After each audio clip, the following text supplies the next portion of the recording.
Higher pension जरूरी है? Higher pension के लिए क्या करना होगा? ज्यादा पेंशन के लिए फॉर्म किस तरह और कहां भरना होगा? क्या हायर पेंशन स्कीम फायदेमंद भी है? क्या ज्यादा पेंशन के लिए अप्लाई करने पर सैलरी कम हो जाएगी? क्या रिटायर्ड कर्मचारी भी हायर पेंशन को चुन सकता है? कुछ ऐसे ही सवाल इन दिनों आपके मन में उठ रहे होंगे, जिनका जवाब आपको इस वीडियो में मिलने वाला है। नमस्कार, मैं हूं आपके साथ दर्श शर्मा। हायर पेंशन को लेकर एक बार फिर चर्चाएं तेज हो गई है, क्योंकि 3 मई बेहद नजदीक है। ऐसे में लोग हायर पेंशन को लेकर अब भी कंफ्यूज है। अधिक पेंशन के लिए किसे इस स्कीम को चुनना चाहिए और किसे इग्नोर करना चाहिए। इसके अलावा सबसे ज्यादा सवाल लोगों के मन में इस बात को लेकर है कि आखिर कैसे अप्लाई करें। क्या अपने नियोक्ता से संपर्क करना होगा?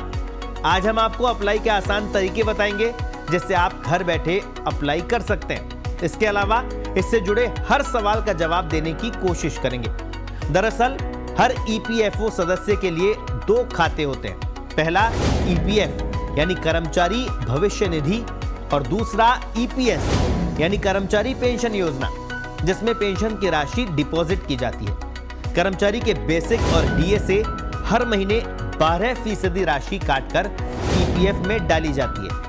इतनी ही राशि नियोक्ता की तरफ से भी डिपॉजिट की जाती है। लेकिन यहाँ थोड़ा समझना जरूरी है, क्योंकि नियोक्ता का पूरा अंशदान ईपीएफ खाते में नहीं जाता है। नियोक्ता के 12% में से 8.33% रकम ईपीएफ खाते में जाती है, जबकि 3.67% रकम ईपीएस खाते में डाली जाती है। लेकिन हायर पेंशन चुनने पर नियोक्ता के अंशदान में फेरबदल हो जाता है। अब आपको बताते हैं कि ज्यादा पेंशन के लिए आपको अप्लाई कैसे करना है। अगर आप हायर पेंशन के विकल्प को चुनते हैं, तो आप जहां पर काम करते हैं वहां के एचआर से संपर्क कर सकते हैं। अगर आप खुद अप्लाई करना चाहते हैं, तो उसके लिए ईपीएफओ की वेबसाइट पर जाकर हायर पेंशन के लिए अप्लाई कर सकते हैं। जो प्रक्रिया बहुत आसान है। आप इस लिंक पर क्लिक करें और आपके सामने 2 विकल्प होंगे। अगर कर्मचारी 1/9/2014 से पहले रिटायर्ड हो चुके हैं और हायर पेंशन चाहता है, तो पहला विकल्प चुनना है। जबकि अगर अभी रिटायर्ड नहीं हुए हैं यानी कार्यरत है, तो फिर आपको दूसरा विकल्प चुनना है। चुनिंदा विकल्प पर क्लिक करते ही आपके सामने रजिस्ट्रेशन रिक्वेस्ट फॉर्म ओपन हो जाएगा, जिसमें यूएएन, आधार समेत अन्य जानकारी भरनी होगी। फॉर्म सबमिट करते ही नियोक्ता के पास कंफर्मेशन के लिए जाएगा कि आप कार्यरत है या फिर नहीं। नियोक्ता से परमिशन मिलते ही हायर पेंशन के लिए कंट्रीब्यूशन शुरू हो जाएगा।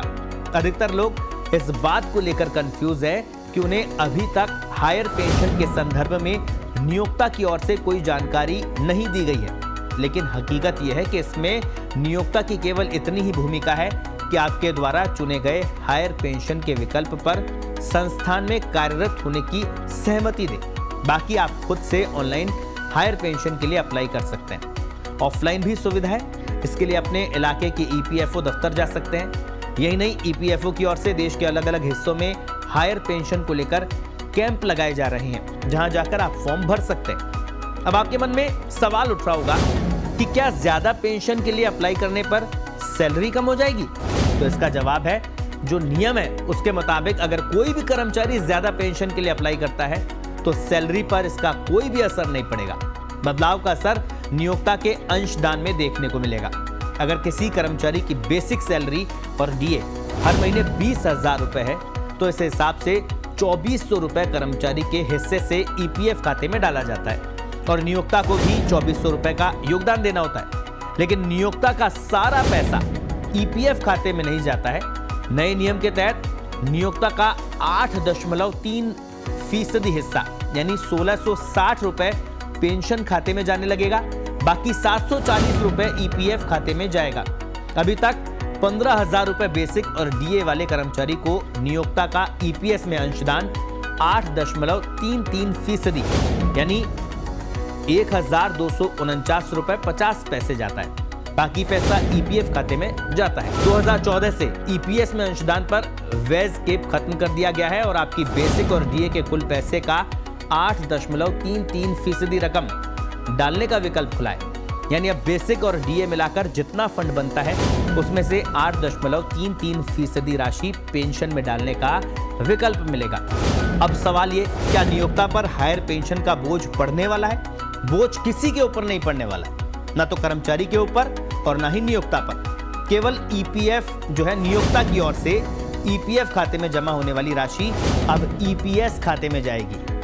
यानी अब नियोक्ता की ओर से 12% में से 8.33% राशि ईपीएस खाते में जमा कराई जाएगी, बाकी 3.67% राशि ईपीएफ में जमा होगी। यानी नियोक्ता की ओर से पेंशन फंड में ज्यादा अमाउंट जाएगा, जबकि ईपीएफ में कम फंड जाएगा। तो कितनी पेंशन मिलेगी इसको कैलकुलेट करना भी बेहद जरूरी है, क्योंकि पूरा का पूरा जो किस्सा है वो पेंशन का है। और सबसे खास बात यह है कि इसको आप भी कैलकुलेट कर सकते हैं। तो पेंशन कितनी मिलेगी इसको कैलकुलेट करना बेहद जरूरी है और इसको आप खुद ही कैलकुलेट कर सकते हैं। इसके लिए एक फॉर्मूला है, पेंशन योग्य वेतन गुणा नौकरी के साल डिवाइडेड बाई 70। मान लीजिए 15,000 रुपए बेसिक प्लस डीए है और 35 साल तक नौकरी की, तो इस हिसाब से पेंशन मासिक 7,500 रुपए बनती है। सुप्रीम कोर्ट ने इसका फॉर्मूला जो है उस फॉर्मूले में बदलाव करते हुए नौकरी के अंतिम 60 महीने यानी पिछले 5 साल के औसत वेतन को पेंशन योग्य सैलरी करार दिया है। इस हिसाब से अगर नौकरी के आखिरी 60 महीने का औसत वेतन, जिसमें बेसिक और डीए दोनों शामिल है, 20,000 रुपए, तो फिर इस राशि में नौकरी के कुल साल को गुणा करना है और फिर उसमें 70 से भाग किया जाएगा। इस तरह से 10,000 रुपए महीने पेंशन मिलने की संभावना बनती है।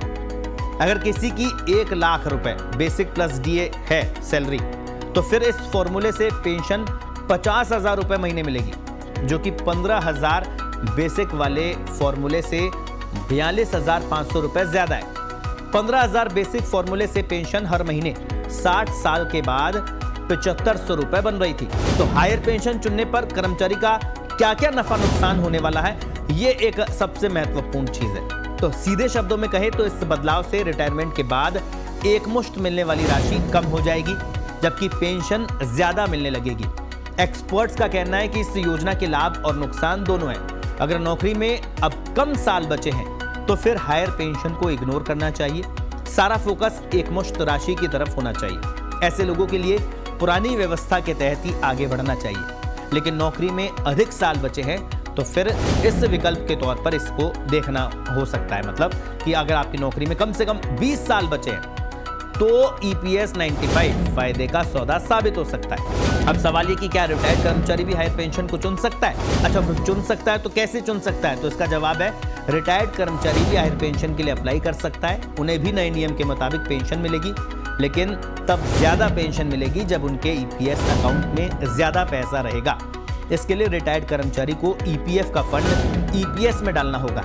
रिटायर्ड कर्मचारी को अधिक पेंशन के लिए पेंशन फंड में ईपीएफ की राशि ब्याज समेत जमा कराना होगा। अब इसके पूरा का पूरा नफा नुकसान आपको समझाते हैं कि कैसे ये फायदेमंद है और कैसे नुकसानदायक है। पुरानी व्यवस्था के तहत सबसे पहले बात करते हैं। अगर किसी की सैलरी में बेसिक और डीए 1 लाख रुपए है तो पुरानी व्यवस्था के तहत ईपीएफ में नियोक्ता का अंशदान हर महीने 10,750 रुपए यानी सालाना 1,29,000 रुपए बैठता है। फॉर्मूले के तहत 35 साल की नौकरी में नियोक्ता का पीएफ में कुल अंशदान 45,15,000 रुपए हो जाएगा। इस पर औसतन 8% सालाना ब्याज मान लिया जाए तो कुल रकम 1,94,92,177 रुपए होगी। यानी रिटायरमेंट पर नियोक्ता की तरफ से कर्मचारी के हाथ में करीब 2 करोड़ रुपए की रकम आएगी और हर महीने 7500 रुपए की पेंशन मिलेगी। अब नई व्यवस्था की बात करते हैं। नई व्यवस्था के तहत क्या होगा? 1 लाख की सैलरी पर ईपीएफ में नियोक्ता का अंशदान हर महीने 3,670 रुपए यानी साल में 44,040 रुपए। 35 साल की नौकरी में नियोक्ता का पीएफ में कुल अंशदान 15,41,400 रुपए बनता है। इस पर औसतन 8% का ब्याज मान लिया जाए तो कुल रकम होगी 66,54,639 रुपए। यानी आप 1,28,37,538 रुपए का योगदान कर 42,500 रुपए हर महीने पेंशन के तौर पर पाएंगे। अब पुरानी व्यवस्था के तहत क्या फायदे हैं वो भी आपको समझा देते हैं। अगर आप पुरानी व्यवस्था के तहत ईपीएफ की कुल राशि में से 1,28,37,538 रुपए फिक्स्ड डिपॉजिट कर देते हैं एफडी, तो उस पर सालाना 6% रिटर्न मिलता है। तो हर महीने 64,167 रुपए मिलेंगे और आपका पूरा पैसा सेफ भी रहेगा। हालांकि यह गणित 35 साल तक एक समान सैलरी के तहत निकाला गया है ताकि आप आसानी से समझ सके कि अगर एफडी पर ज्यादा ब्याज मिलता है तो हर महीने मिलने वाली राशि बढ़ जाएगी। हायर पेंशन चुनने का एक बड़ा नुकसान क्या है, जो कि अभी तक एक्सपर्ट्स की नजर में उनके एनालिसिस करने के बाद सामने आए, वो आपको बता देता है। हायर पेंशन अपनाने पर बढ़ी हुई पेंशन का फंड इनकम टैक्स के दायरे में आ जाएगा, यानी एक तरह से उसे सैलरी माना जाएगा। उस पर आयकर स्लैब के हिसाब से टैक्स का प्रावधान है। अगर आप उस दायरे में आएंगे तो टैक्स आपको भरना पड़ेगा। वहीं अगर हायर पेंशन को नहीं अपनाते हैं तो फिर आपका ईपीएफ फंड पूरी तरह से टैक्स फ्री रहता है, यानी पुरानी व्यवस्था में आपको टैक्स नहीं देना होगा। तो ये तमाम जिज्ञासा और सवाल है जिनके जवाब हमने ढूंढने की कोशिश की। कुछ इसी तरह के वीडियो के लिए आप बने रहिए हमारे साथ।